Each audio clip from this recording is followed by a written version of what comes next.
নমস্কার, আপনাদের সকলকে স্বাগত। আমি এই মুহূর্তে ঘুরতে ঘুরতে চলে এসেছি রাজা ভাতখাওয়ার বাটারফ্লাই কনজারভেটরি। এখানে প্রজাপতির চাষ করা হয়। আপনাদের দেখাবো এখানে বিভিন্ন রকমের প্রজাপতি আছে, বিভিন্ন ফুলের খুব সুন্দর ফুলের বাগান।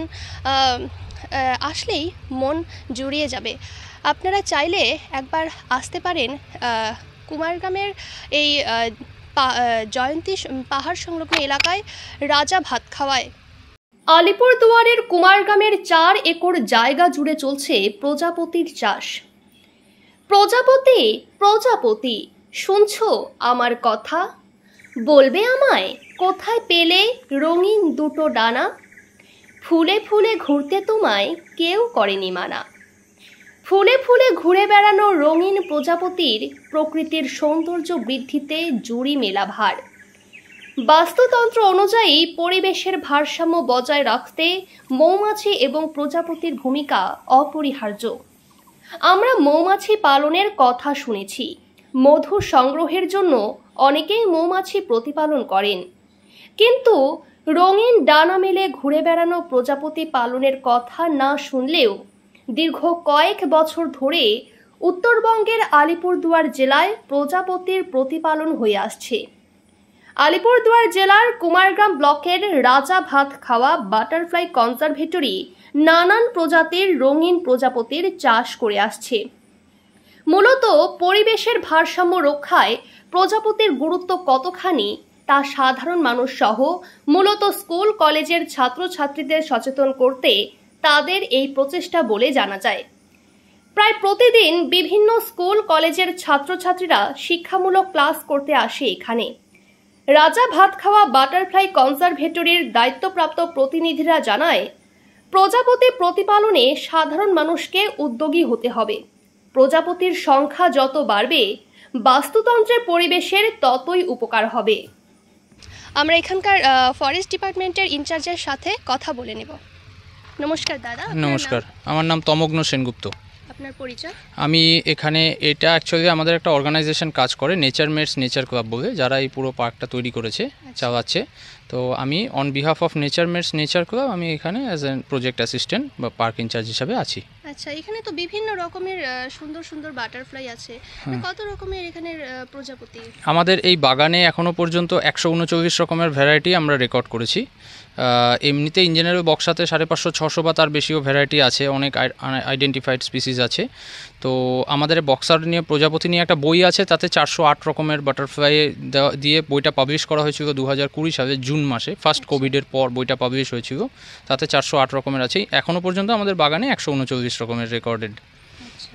এটা অ্যাকচুয়ালি এই বাগানটা অ্যাকচুয়ালি ফরেস্ট ডিপার্টমেন্টের প্রজেক্ট, ফান্ডিং ফরেস্ট ডিপার্টমেন্ট করে, কিন্তু এটা টেকনিক্যাল মেনটেন্যান্স পার্টটা ওই আমাদের নেচার মেটস নেচার ক্লাব বলে অর্গানাইজেশন আর আমাদের কলকাতায় হেড অফিস, আমরা এই পুরো বাগানটা তৈরি করা এবং দেখাশোনার দায়িত্বে আছি আর কি।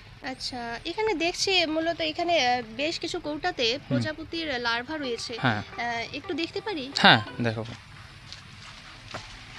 আমাদের এইটা হচ্ছে আমাদের ল্যাবরেটরি। হ্যাঁ, এই বাগানে পুরো বাগানটা আমাদের 4 একর এরিয়া নিয়ে তৈরি করা হয়েছে। এই বাগানে মূলত 2 ধরনের গাছ আছে। একরকম হচ্ছে যেগুলোকে আমরা বলি বাটারফ্লাইয়ের হোস্ট প্লান্ট, সেই সমস্ত গাছে প্রজাপতিরা ডিম পাড়ে। প্রত্যেক প্রজাপতির নিজস্ব আলাদা আলাদা হোস্ট প্লান্ট থাকে, আলাদা আলাদা গাছ আছে যাতে তারা ডিম পাড়ে। এখানে এইভাবে আমাদের কাজটা করা হয়। মেনলি যখন কি হয়, যখন একটা প্রজাপতি ডিম দিচ্ছে, ডিম থেকে যখন লার্ভাগুলো বেরোচ্ছে, আমরা সেগুলোকে কালেকশন করে নিয়ে আসি। ডেইলি বেসিসে এটা চেক করা হয় আমাদের বাগানে। আমরা নিয়ে এসে আমাদের ল্যাবরেটরিতে এইভাবে বক্সের মধ্যে রাখা থাকে, এইভাবে আমরা রাখি। এগুলো হচ্ছে প্রজাপতিদের লার্ভা। এটা হচ্ছে কমন মর্মন বাটারফ্লাই, তার লার্ভাগুলো এই ধরনের হয়। লার্ভাগুলো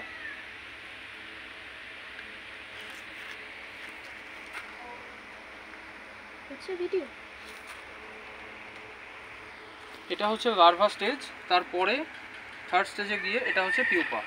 যেমন প্রথম হচ্ছে ডিম থাকে, ফার্স্ট স্টেজে হচ্ছে ডিম, তারপরে সেকেন্ড স্টেজে থাকে লার্ভা, তারপরে থার্ড স্টেজে গিয়ে হচ্ছে পিউপা। এই পিউপাটাকে মধ্যেই প্রজাপতিটা তৈরি হয়।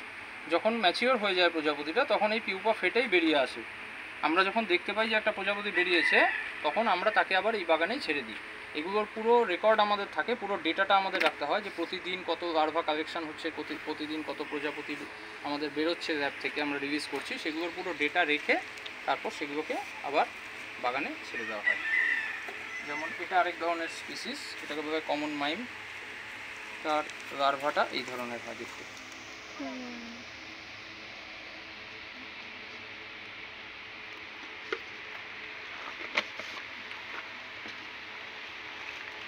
এটার যে পিউপাটা এরকম হয় দেখতে। এটার কি নাম? এই কমন মাইমের পিউপা এটা। আচ্ছা, ওই যেটা লার্ভাটা দেখালাম এটা হচ্ছে তার পিউপা। বেশ শুকনো কাঠির মতো কিন্তু হ্যাঁ, পুরো কাঠির মতো দেখতে।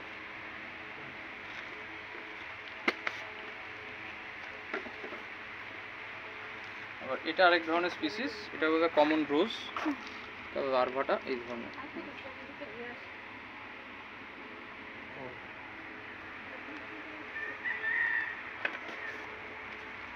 এটার যে পিউপাটা হয়, পিউপাটা এরকম দেখতে। আচ্ছা, বেশ উপরে কালো চুলের মতো দিয়ে আটকে দিয়েছে। আর এটা তাদের পিপের গালা দিয়ে পুরো নিজেদের বডি আটকে এইভাবে লার্ভাটা দিয়ে তৈরি করা হয় আর কি। এটা আটকে তারা নিজেদের বডির উপরেই সেটা তৈরি করে। নাম কি এটা? কমন রোজের পিউপা। দেখেছেন বেশ কিন্তু কমন রোজ এই বাটারফ্লাইটার নাম, লার্ভাটার নাম। আর হচ্ছে বেশ শঙ্খর মতো কিন্তু দেখতে। এক একটা ডিজাইন এক এক রকম হয়। এইভাবে আর কি আমাদের কনজারভেশনের কাজগুলো করা হয়। প্রজাপতি হয়ে গেলে আবার তাদেরকে এখানে ছেড়ে দেওয়া হয়। আচ্ছা, আর এখানে তো মানে বিভিন্ন রকমের ফুল বিভিন্ন প্রজাপতিদের জন্য আনা হয়। তা কোথা থেকে এগুলো সংগ্রহ করা হয়?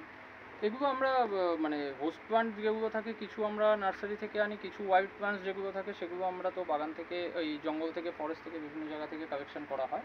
আর যেগুলো নেকটার প্লান্ট থাকে সেগুলো আমাদের নার্সারিতে অর্ডার করা হয় সেখান থেকে। আচ্ছা, তো আর মানে এই কত একর এটা জমি রয়েছে? পুরোটা আমাদের 4 একর এরিয়ার মধ্যে, পুরো বাগানটা আমাদের 4 একর এরিয়ার মধ্যে তৈরি করা হয়েছে। আচ্ছা, আর বেশ কিছু স্কুল থেকেও তো প্রজেক্ট হ্যাঁ, এটা আমাদের অ্যাকচুয়ালি প্রজেক্টটা এটা শুরু করার উদ্দেশ্যটাই ছিল হচ্ছে যাতে স্টুডেন্টদের মধ্যে অ্যাওয়ারনেস তৈরি করা। সাধারণ ট্যুরিস্ট যারা বাড়ির আশপাশে প্রচুর প্রজাপতি দেখতে পাই, কিন্তু কিভাবে তারা তৈরি হচ্ছে, কিভাবে আমাদের ইয়েতে আসছে, মানে পরিবেশে তার গুরুত্বটা কতটা, হ্যাঁ, তো আমাদের কি কি কাজে লাগে, ডিরেক্টলি আর ইনডাইরেক্টলি কি কি কাজ করছে তারা আমাদের জন্য, সেই বিষয়গুলো সম্বন্ধে তাদেরকে, ট্যুরিস্টদেরকে অ্যাওয়্যার করা, স্টুডেন্টদেরকে অ্যাওয়্যার করা, সেই উদ্দেশ্যেই এই প্রজেক্টটা শুরু হয়েছিল এবং সেটা এখনও চলছে। স্কুল কলেজের প্রচুর স্টুডেন্টরা আসে, তাদেরকে এখানে এডুকেশনাল ক্লাস করানো হয়।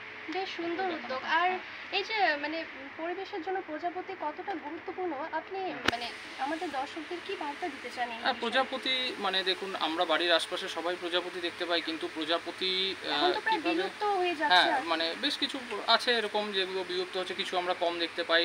সাধারণত আমরা টাউন সেকশন যেগুলো আমাদের টাউনগুলোতে আমরা একটু কম ধরনের দেখতে পাই। তার প্রধান কারণটা হচ্ছে হ্যাবিটেটটা লস হয়ে যাচ্ছে তাদের। আমরা বন জঙ্গলকে ধ্বংস করে আমরা কংক্রিটের বাড়ি তৈরি করছি, তো সেই জন্য তাদের গাছগুলো, তাদের ডিম দেওয়ার গাছগুলো, তাদের নেকটার প্লান্টগুলো যদি হারিয়ে যেতে থাকে আস্তে আস্তে, সেই জন্য আমরা শহরাঞ্চলগুলোতে প্রজাপতি আমরা কম দেখতে পাচ্ছি।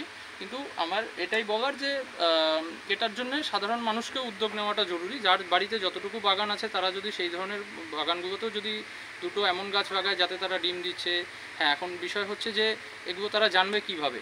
যদি আমাদের এই বাগানে আসে আমরা তাদেরকে হেল্প করতে পারি, আমরা তাদেরকে বলতে পারি। যেমন খুব কমন সাধারণ কিছু গাছ আছে, যেমন লেবু গাছ আমরা সবাই জানি, যেমন কারি পাতা গাছ, হ্যাঁ, যেমন কদম গাছ, এগুলো আমরা টাউনে বিভিন্ন জায়গায় দেখতে পাই, আম গাছ, এরকম চাপ গাছ, এরকম বিভিন্ন ধরনের কিছু কমন গাছ আছে।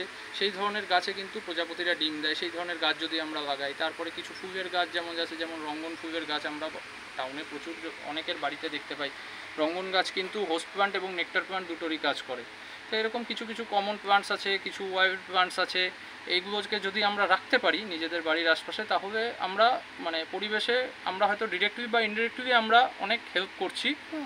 তাতে একটা প্রজাপতির তাদের ডিম দেওয়ার গাছটা পাচ্ছে, তাদের নেকটার প্লান্টটা পাচ্ছে, তো সেইভাবে একটা পরিবেশের খুব উপকারে লাগে আর কি। প্রজাপতি যত মানে সংখ্যায় বাড়বে তত পরিবেশের জন্যে ভালো, কারণ এটা ফুড চেইনের কাজ করে। কারণ প্রজাপতি ইনসেক্টসের মধ্যে পড়ছে, এবং আমরা যেটা জানি, আমরা জীবন বিজ্ঞানে যেটা ছোটোবেলায় পড়ি যে ফুড চেইন যেটা আমরা পড়ি আর কি, খাদ্য শৃঙ্খল, যেটা বাস্তুতন্ত্রের খুব ইয়েতে লাগে আর কি কাজের জন্য। তো সেই ক্ষেত্রে কিন্তু প্রজাপতি গুরুত্বপূর্ণ ভূমিকা পালন করে। আরেকটা হচ্ছে পলিনেশন, যেটা আমরা পড়াশোনা করেছি।